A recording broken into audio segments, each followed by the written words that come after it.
अब आज सवेरे सवेरे विजय चौधरी ने बम फोड़ दिया, तो अगले 48 घंटे जो बिहार के पॉलिटिक्स के लिए है उसमें बहुत सारे सवालों का जवाब मिलना भी बाकी है। लेकिन इतना तय है अभिषेक जी कि बिहार में सत्ता का ट्रांसफर जितना हम लोग सोच रहे हैं बहुत आसान है, स्मूथ है, उतना आसान और स्मूथ नहीं है, आसानी से नहीं होने वाला लगता नहीं है। देखिए, अगर सब चीज आसानी से होता ना तो इस तरह के बयान की कोई जरूरत नहीं थी, कोई जरूरत नहीं थी। अभी क्या मामला चल रहा है कि अगर निशान डिप्टी सीएम नहीं बनेंगे तो जो दो प्रबल दावेदार हैं डिप्टी सीएम के लिए, उसमें पहला नाम विजय चौधरी का है, दूसरा नाम अशोक चौधरी का था। फ्रंट रनर तो विजय चौधरी है। अगर विजय चौधरी ये बयान दे रहे हैं कि फार्मूला पुराना वाला ही है, तो इसका मतलब कि वो जो ट्यूनिंग वाला मामला होता है कहीं ना कहीं गड़बड़ा रहा है। राजनीति में इतना सद्भाव कभी होता नहीं है, किसी नहीं होता है, बहुत गला काट होता है। और खासकर जब बिहार जैसे स्टेट के नंबर 1 नंबर 2 की कुर्सी की बात हो और 20 साल की सत्ता बदलने की बात हो, तो स्वाभाविक है कि मारकाट तो, राजनीतिक मारकाट तो चलेगा। इतना मतलब बुद्ध के रास्ते पर चलकर बिहार में सत्ता परिवर्तन नहीं लगता नहीं कि बताया कम जा रहा है, छिपाया ज्यादा जा रहा है। छिपाया ही जा रहा है, छिपाया ही जा रहा है। नमस्कार, आप देख रहे हैं 4 PM और मैं हूं अभिषेक मिश्रा। देखिए, बिहार के मुख्यमंत्री नीतीश कुमार दिल्ली में हैं और भारतीय जनता पार्टी के दोनों डिप्टी सीएम को भी दिल्ली बुला लिया गया है। भाजपा के और भी कई बड़े नेता दिल्ली में हैं। तो मंथन चल रहा है बीजेपी में कि मुख्यमंत्री कौन हो, और जनता दल यूनाइटेड के अंदर भी बहुत सारी चीजें चल रही हैं। इस बीच बयान आया है जेडीयू कोटे के मंत्री और नीतीश कुमार के करीबी मंत्री विजय चौधरी का। वो कह रहे हैं कि भाजपा और जेडीयू में सत्ता की हिस्सेदारी का फॉर्मूला पहले से तय है। तो क्या सीएम जनता दल यूनाइटेड का होगा? अचानक क्या बदलाव आया है बीजेपी की लिखी हुई स्क्रिप्ट में? ये तमाम तरह के सवाल हैं, क्योंकि विजय चौधरी अगर ये कह रहे हैं कि फार्मूला पहले से तय है, तो फार्मूला तो यही रहा है कि सीटें कम ज्यादा जिसकी हो, मुख्यमंत्री जेडीयू का होगा। हमारे साथ बिहार के senior journalist Saroj Singh sir हैं। सर, ये तो बड़ा बयान है और कड़ा बयान है विजय चौधरी का। वो साफ तौर पर कह रहे फार्मूला तय है। देखिए अभिषेक जी, फंसाने वाला बयान है। बड़ा तो है ही, ये फंसाने वाला बयान है। क्योंकि अगर फार्मूला तय है जैसा आप बता रहे हैं और हम लोग भी जानते हैं, तो बीजेपी ने जो स्क्रिप्ट लिखी है फिर उसी स्क्रिप्ट का क्या होगा? जी, बीजेपी ने तो नई स्क्रिप्ट लिखी है, उसका सीएम होगा, उसके अनुसार विभागों का बंटवारा होगा, मंत्रियों का चयन होगा, तमाम चीजें, स्पीकर उसका होगा, तमाम चीजें लिखी है। अब आज सवेरे सवेरे विजय चौधरी ने बम फोड़ दिया, तो अगले 48 घंटे जो बिहार के पॉलिटिक्स के लिए है उसमें बहुत सारे सवालों का जवाब मिलना भी बाकी है। लेकिन इतना तय है अभिषेक जी कि बिहार में सत्ता का ट्रांसफर जितना हम लोग सोच रहे हैं बहुत आसान है, स्मूथ है, उतना आसान और स्मूथ नहीं है, आसानी से नहीं होने वाला लगता नहीं है। देखिए, अगर सब चीज आसानी से होता ना तो इस तरह के बयान की कोई जरूरत नहीं थी, कोई जरूरत नहीं थी। अभी क्या मामला चल रहा है कि अगर निशान डिप्टी सीएम नहीं बनेंगे तो जो दो प्रबल दावेदार हैं डिप्टी सीएम के लिए, उसमें पहला नाम विजय चौधरी का है, दूसरा नाम अशोक चौधरी का था।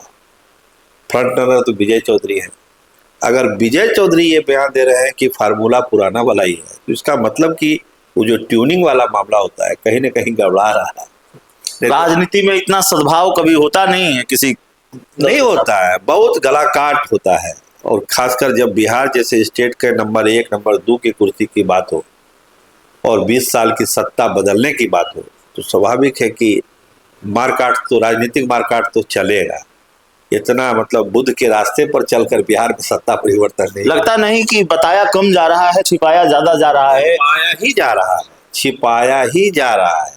कल आपने देखा मुख्यमंत्री जब बोल रहे थे, संजय झा ने कहा कि चलिए चलिए, वही बयान का जिक्र मैं करने, उसी तस्वीर का जिक्र मैं करने वाला था। संजय झा थोड़ा ज्यादा हड़बड़ी में आ गए। संजय झा ने कहा चलिए चलिए, हो गया हो गया हो गया, क्योंकि सीएम का नाम ना खुल जाता। मुख्यमंत्री से जो सवाल तो उसी पर किया गया था, अगर वो खुल जाएगा तो फिर बीजेपी के पटकथा का मतलब क्या रह जाएगा?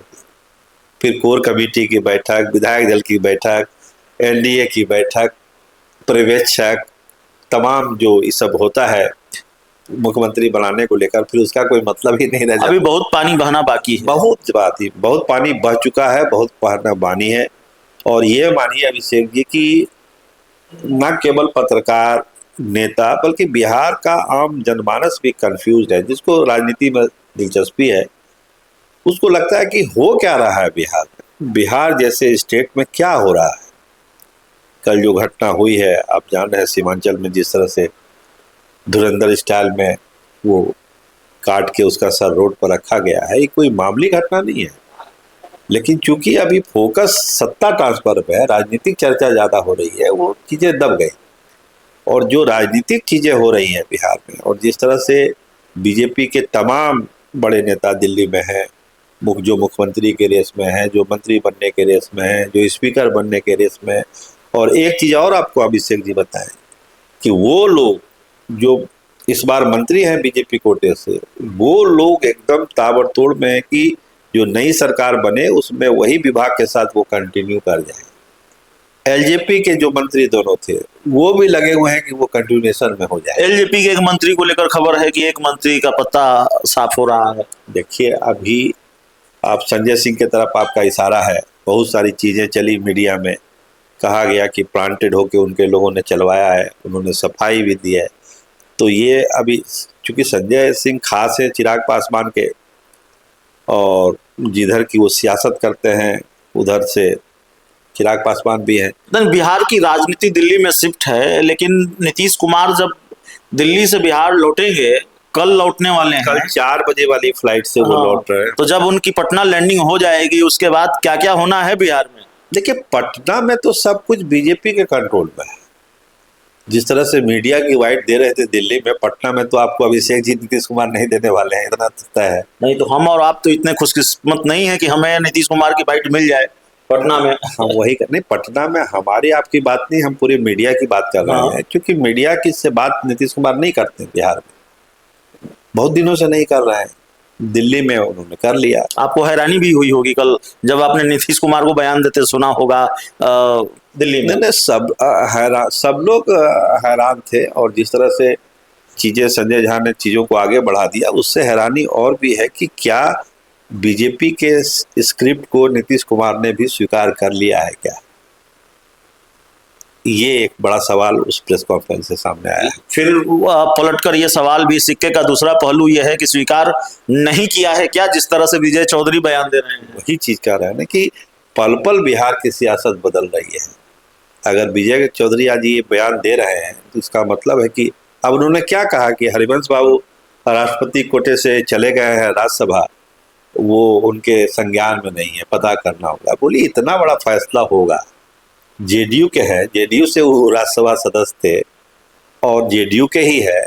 जेडीयू का कोई आदमी राष्ट्रपति कोटे से मनोनीत हो के रहा है और जेडीयू के इतने बड़े नेता को नहीं पता है, तो इसका मतलब क्या है? जो राजनीति समझने वाला आम आदमी भी समझ सकता है कि बीजेपी कैसे एक एक करके जेडीयू के बड़े बड़े पत्तों को तोड़ रही है। क्या ये माने कि नीरज कुमार ने पहले ही संकेत दे दिया था कि क्या होने वाला है, या दे दिया है कि क्या होने वाला है, जिस आक्रामक रुख के साथ वो निशांत हैं तैयार का पोस्टर जारी कर रहे थे? देखिए, जेडीयू के मैक्सिमम लोग को पता है कि कुछ लोगों ने जो है बीजेपी को जेडीयू को हाईजैक कर लिया, लेकिन चाहते हुए भी, जानते हुए भी, ताकत रहने के बावजूद भी वो लोग चुप है, खामोश है, लाचार है। हम लाचार शब्द ज्यादा यूज कर रहे हैं। उनको नीतीश कुमार के इशारे का इंतजार है। वो भी जान रहे हैं कि उनके नेता से जबरदस्ती कराया जा रहा है, उनको जबरदस्ती राज्यसभा भेजा जा रहा है। आप जेडीयू के 85 विधायक हैं, आप उसमें 80 विधायक यही कहेंगे उनको तो जबरदस्ती भेजा।